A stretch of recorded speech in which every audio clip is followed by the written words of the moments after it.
What's going on, everyone? Welcome in to Around the Felts. Patriots fans, welcome in. It's time to talk about your Pats, what we expect for them in 2025. I'm looking forward to it, man. This is an exciting young team. Reagan, how you doing, sir?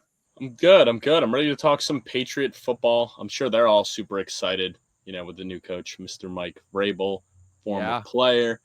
I'd be excited. I know, it'll be interesting, but a lot to be excited for as Patriots fans. It's starting to get back to that the glory days of, just being one of the best teams in the league.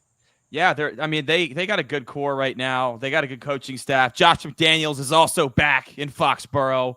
I'd be curious to see if Pats fans like that. He's back for a third stint. But yeah, of course, the big one is Mike Vrabel is now the head coach. Maye did not pan out after 1 year. The Pats, man, 7.5 win total. That seems very high for a team that just picked 4th overall. But hey, that's the Mike Vrabel effect, the Drake Maye effect. And they're actually favored in 11 games right now, which is kind of crazy. That is crazy. You got to take into account they're projected to have the second easiest schedule based on win totals. So perhaps that's why a lot of 1-point games they might be favored in against some other teams that were bottom of the barrel. I mean, the Pats are coming off back-to-back 4-13 seasons, Reagan. They're not used to that in Foxboro, at least not in the 20th century. Some key additions here. Milton Williams, the big free agent signing from the Philadelphia Eagles. Stefon Diggs, the new wide receiver 1. Who I just traded to Reagan in Dynasty. Carlton Davis, Harold Landry, Robert Spillane, Morgan Moses, Garrett Bradbury, Will Campbell, the first-round pick, Trayvon Henderson, their second-round pick, and Kyle Williams. Losses, Jawan Bentley, David Andrews, Jacoby Brissett, Devon Godshaw, and Jonathan Jones. Wow. A lot of turmoil on this team. A lot of turnover. A lot of new players. A lot of new faces. Reagan, what do you expect for the Pats in 2025?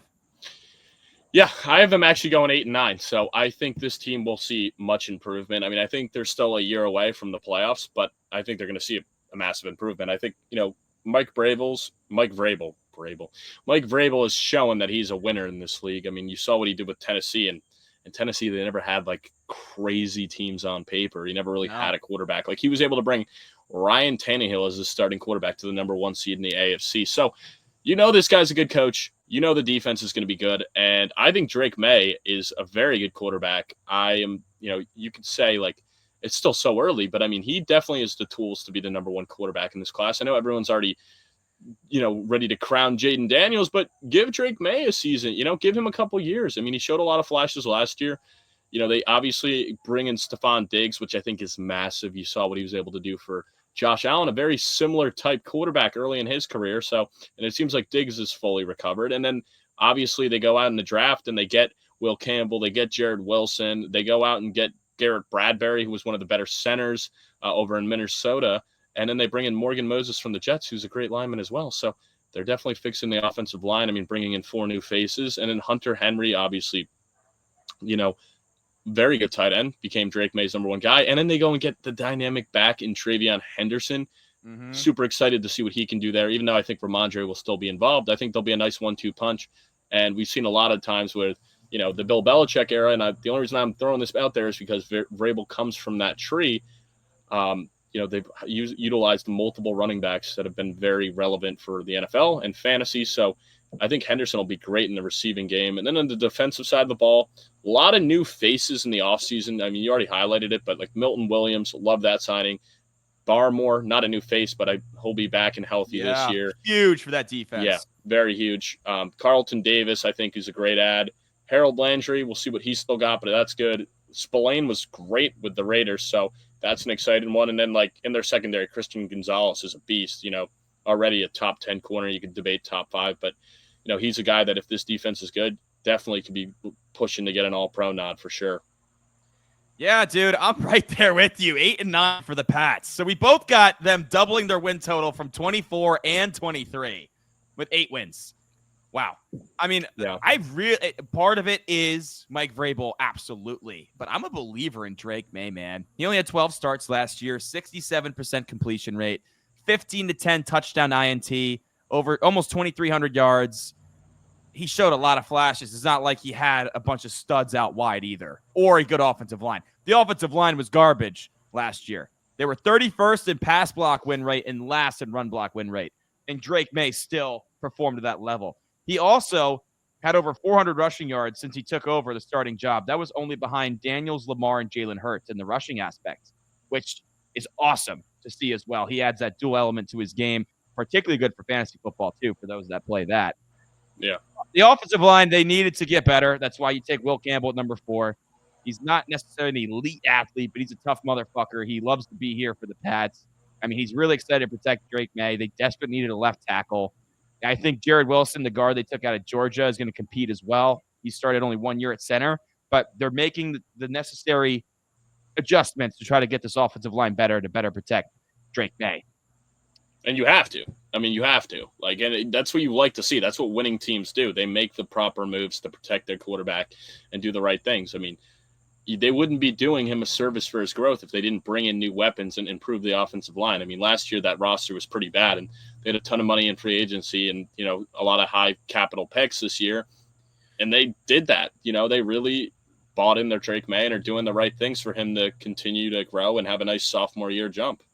Yeah, if you haven't checked out our Dolphins episode, that's what we harped on, was the inability for them to protect Tua Tagovailoa and investing like the least amount of draft capital into that offensive line. Clearly, the Patriots are doing it the right way and trying to get him the proper protection. Moving on to the running back room. And I don't want to hear about Rhamondre Stevenson, Mr. Fumbleitis himself, 3.9 yards per carry, 39th in football last year. It's all about Trayvon Henderson now in New England. If you haven't checked out our fantasy football ultimate guide, dove all the way into Trayvon Henderson. He's been my guy since March. I think he's the second best running back in this class behind Ashton Genty. Yes, I would have taken him over Amari and Hampton. He averaged 7.6 yards per touch last season, number 1 in the class, 4.4340, and 95th percentile explosiveness. Also, the guy is insane in pass protection, the best pass protecting back in this class, which means he's on the field in third downs. Pair that with his receiving ability. I mean, shit, we saw what he did in the college football playoffs for Ohio State, and he didn't fumble once in 667 career touches. The dude is a stud. I'm telling you, Trayvon Henderson is going to go for over 1,000. He's going to be insanely valuable to this offense this year. I am so high in the rookie.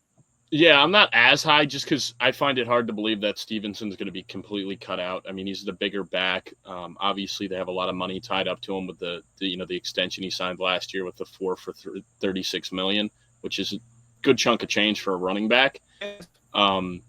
But I will say, like, Henderson's going to be a beast. You know, I think he'll still get the lion's share, but I think, like, goal line work, that's the only thing that, like, gives me hesitation with Henderson is it's just Stevenson is the way bigger back. I mean, 230 pounds.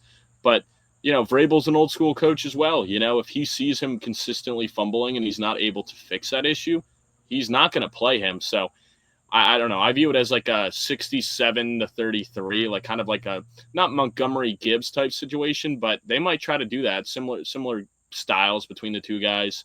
And I think ultimately it might start 50-50 to begin, but Henderson being the better back will take over as the season progresses, in my opinion. And for a team that doesn't necessarily... Also, it's not like the Patriots have a ton of elite weapons out wide at this point, and Henderson is so good in the receiving game that I think he's going to have a monster impact in that regard as well. Then getting into the receiver room, I mean, Diggs, they gave a 3-year, $63.5 million deal, $25 million guaranteed. That's a hefty deal. You know, he's coming in and they're expecting him to be that number 1 guy. He's coming off 62 yards per game for Houston. Obviously, a lot of mouths to feed in that offense. But I still liked what I saw out of him, even though he wasn't the top tier what he was in Buffalo. I still really liked what I saw from Diggs, and I think he have a big impact on Maye. I tell you what, man, Kyle Williams, the 69th overall pick, I think he can do some damage here for this offense. Yeah, you're high on Kyle Williams? I am. He's a yak machine. He averaged 8.4 yards after the catch, which was 3rd best in the class. So he really torches man coverage and can make things happen with the ball in his hands. And I've seen a lot of clips of him from camp in the preseason of him just maybe not getting the ball, but if you watch him run his routes, he's cooking dudes right now. So Kyle Williams, keep an eye on him, man. I think he's a great dynasty stash to have. I think he can be a good player for this team.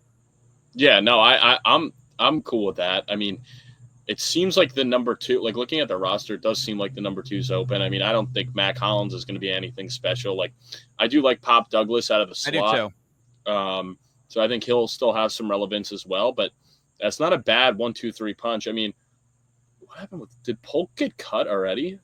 Yeah, Polk's got a shoulder. He's got a shoulder. He's out for the year.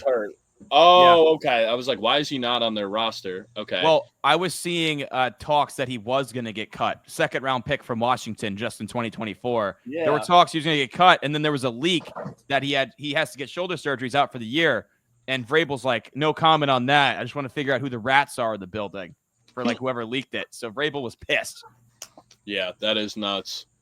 And then Hunter Henry at tight end led the team with 674 yards last year. I mean, I doubt he leads the team in receiving this year. But he could lead the team in touchdowns. He could, and you know what? He has Drake May's trust. He's got Drake May's trust. So I do like Hunter Henry at tight end. Over to the defense last year, they were last in sacks, 31st in pressure rate. Obviously, that was without Christian Barmore, who's back. Massive for this defense. Milton Williams now added to the fold. You added Harold Landry from his time in Tennessee with Mike Vrabel. And Keon White took a big step forward last year. Edge rush they took out of Georgia Tech a few years back. So this is a completely different defensive line unit now. So I wouldn't put a lot of stock into, they were last in sacks in 2024. They will be improved in that area. In the back end, of course, Christian Gonzalez is him. He's awesome. Jabril Peppers is back after only playing 6 games last year. Kyle Duggar has been a mainstay in that secondary, but I think he's going to be out the door. There's talks of trade or potential release. So by the time this episode releases, Duggar probably won't be on the team anymore. But there's still, outside of Gonzalez, I still have some concern with the secondary, but it's definitely a good unit. Defensively with Vrabel, they're going to be good. They got an easy schedule, man. I got 8 and 9 for the Pats. I mean, you agree with me, so I guess we're both not crazy here, but hey, we're pretty high on them in this. Yeah, I just think they're going to take a nice first-year jump, but I don't think they have the horses yet to be making the playoffs. Like, I don't think the defense is great enough or the offense is great enough, but they got enough guys that I think they can make some big strides, and the schedule's very easy. If they went 4-13, would I be shocked? No. Would they? If they're a wild card team, would I be shocked? No. But I think they're going to be kind of in the middle of that, where they're pushing for the wild card, but don't have the horses to ultimately get there. And I think they have enough talent that they're not going to be like bottom 5. Like, they'll probably be drafting in that 12 to 18 range, I'd say. All right. With all that being said, Reagan, who's your MVP for the Pats in 2025? Yeah, my MVP is going to be it's going to be Christian Gonzalez. I mean, the dude is a stud on the defense. He, like I said, I think he could be an All-Pro this year. He was an All-Pro last year, was he not? Wasn't he second team All-Pro? I'm going to check that. I could be wrong. Well, if that's the case, then I think he can do it again. I didn't think he was, but I will check right now. But regardless, he's going to be a stud. He is a stud. He is the best defensive player on that team. Second team All-Pro. So there you go. Yeah. I think he could push for first team All-Pro this year. So I'm sorry, Pats fans. I didn't mean to disrespect him, but dude's a beast, and I think he's going to continue to be a beast, and he's the best player on your team currently. So he is my MVP. I love it, man. I went with Drake Maye, the quarterback. Drake Maye. I mean, look, this guy, people didn't put enough stock into his rushing game last year. Just behind Jaden Daniels, Lamar, and Hurts. Those are considered the upper echelon elite rushing quarterbacks in football. And Drake Maye, by the time he started, he was right up there with them, man. And I understand he was running for his life, but, I see the 15 to 10 touchdown INT. I'm like, you know what? Given that receiver core, given that offensive line, it's pretty damn good for a rookie when he had the opportunity. I really, really like what I saw to Drake Maye. I mean, I think he was an awesome prospect. I think he's going to take a massive step this year. Now, he's got Henderson, Diggs, Will Campbell in front of him, an improved offensive line, much better coaching. Drake Maye's going to take a big step, man. I really think so. Yeah, I mean, hey, man, we'll see. I'm all for it, though. I think he has the tools to be a beast this year. Who's your X factor? Yeah, my X factor is Drake Maye, because his development basically dictates, is this a playoff team or not? If he can take that next step and show that he's, potentially a top 10 quarterback, and not only that, but potentially the best quarterback in this class, or, maybe not the best, but you're like, he's not that much off Jaden Daniels and Bo Nix, because right now I got him at 3 after the first year, but he also didn't get the full season and definitely had, probably the worst roster around him out of all the quarterbacks taken. that actually played significant minutes, because I'm not counting Spencer Rattler in that conversation. So yeah, I mean, he's the biggest X factor, his growth as a second-year player. I agree, 100%. That's also my X factor. You hit the nail on the head there. Nothing else to add. Who's your rookie of the year for the Pats? The Will Campbell? Are you buying the Trayvon Henderson stock that I'm trying to sell you? No, I mean, I'm buying the Henderson stock, but I just think Will Campbell is going to have the bigger impact. I mean, dude, he's going to solidify that left side. He's what they needed. I mean, the dude's a beast. He's a mauler. He was awesome at LSU. First tackle selected, not only tackle, but first offensive lineman selected in the draft. So, yeah, they obviously believe in him, and I think he's going to be a beast. I'm going Henderson, man. I think really? Henderson Okay. I think Henderson has the opportunity to push for the actual rookie of the year, the offensive rookie of the year. Wow, And push I don't Genty know for about that, but yeah, dude, I'm very high on him. I need to get him in every fantasy league. Like, I don't care. I think he's electric with the ball in his hands. And, you know, you look at this Patriots offense, yeah, they got some good players. Diggs, Pop Douglas, Hunter Henry. None of them are electric like Henderson. Henderson's the only one that could score from 60, 70 yards away. And I think he will do that a handful of times. So you're not worried about Rhamondre at all? Not at all. No, I Really? actually don't think Rhamondre Stevenson's that good of a player. And I know he was held back by his offensive line last year, and it's a new regime. But the fumbling thing, like, I have no reason to believe that's going to be different. And when I mentioned that Henderson didn't fumble once in over 650 career touches at Ohio State, I mean, they're night and day different types of players. Like, yeah, 3rd and 1, Rhamondre might get that carry. Or with inside the 5, Rhamondre might get those carries. But I don't care. I think Henderson's the significantly better player right now. Yeah, I would think. I mean, I think Antonio Gibson's even going to still be involved in a sense. But hey, you don't take a running back the top of round 2 if you don't plan on giving him a major role. No, I think he'll have a major role. I just don't think he'll be like bell cow workload that can ultimately lead to him winning offensive player of the year. I think long term he's great, especially for dynasty. But I guess you're just a little bit higher than I am on him. Who's your deep boy? Of course, it's Christian Gonzalez. Yeah. He's your MVP, you know, second team All-Pro. I do want to shout out Christian Barmore, though. The guy was on an unreal tear before the blood clot, so definitely happy he's back in the fold here. That's huge for that defensive front. And also, Milton Williams was a dog for the Eagles in that Super Bowl run, so hopefully him and Barmore, I mean, they have the potential to be a dominant interior defensive line duo. So just want to give those guys some love, although Gonzalez is the best player in this defense right now. Yeah, fair. Crazy Gonzalez fell to where he did in the draft to the Pats, bro. That was like Bill Belichick's last first-round pick, and he crushed it, man. Say what you want about Bill's drafting, but getting Gonzalez at 16 when Emmanuel Forbes got picked by the Commanders right in front of him, like, you know, he was a third corner taken in that class. Devon Witherspoon went ahead of him too. He's a good player, but he's Witherspoon's very good, but no Gonzalez, so crazy.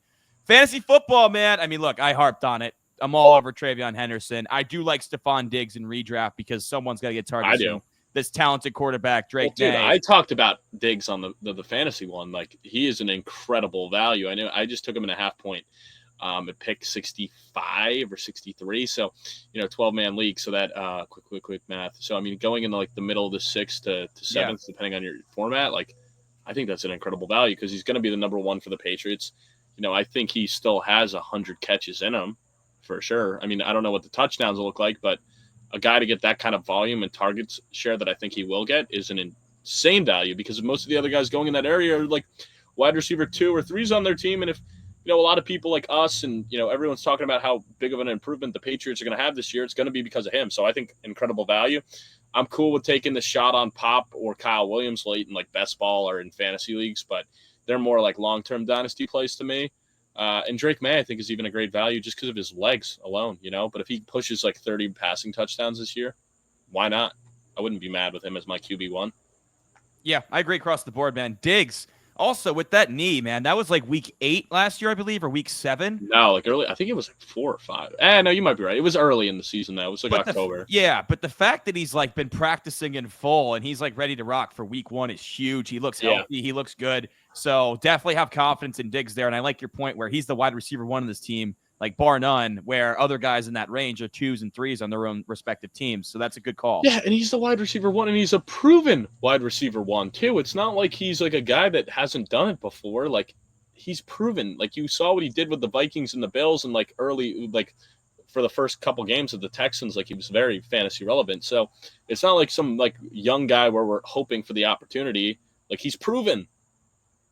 Yeah, and with Drake Maye, I personally have not taken him yet in any best balls, but I do not mind taking Drake Maye with that rushing upside. Just the plethora of talent around him now compared to 2024. Yeah, I like Drake Maye. If you're going to wait on quarterback, taking a Drake Maye with another guy in that tier, like a Caleb or a Justin Herbert or, like those caliber of players, CJ Stroud, I think it's a smart strategy. Wait on quarterback, grab two of these guys. And Drake Maye can be, awesome for you and potentially finish the top 10 fantasy quarterback. And even Henry, I think, is worth the shot as a tight end just because I think he's a guy that could go for 10 touchdowns this year. Absolutely. Pats fans, let us know in the comments. Are you happy with an 8-9 season if that means Drake Maye develops even more and he looks like the future of your franchise? Are you as high on Trayvon Henderson as I am? Reagan, any last words from you? Hey, man. I'm sure they're loving what you're saying about Trayvon Henderson, but it'll be interesting. But we shall see. Till next time, Pats fans. Till next time.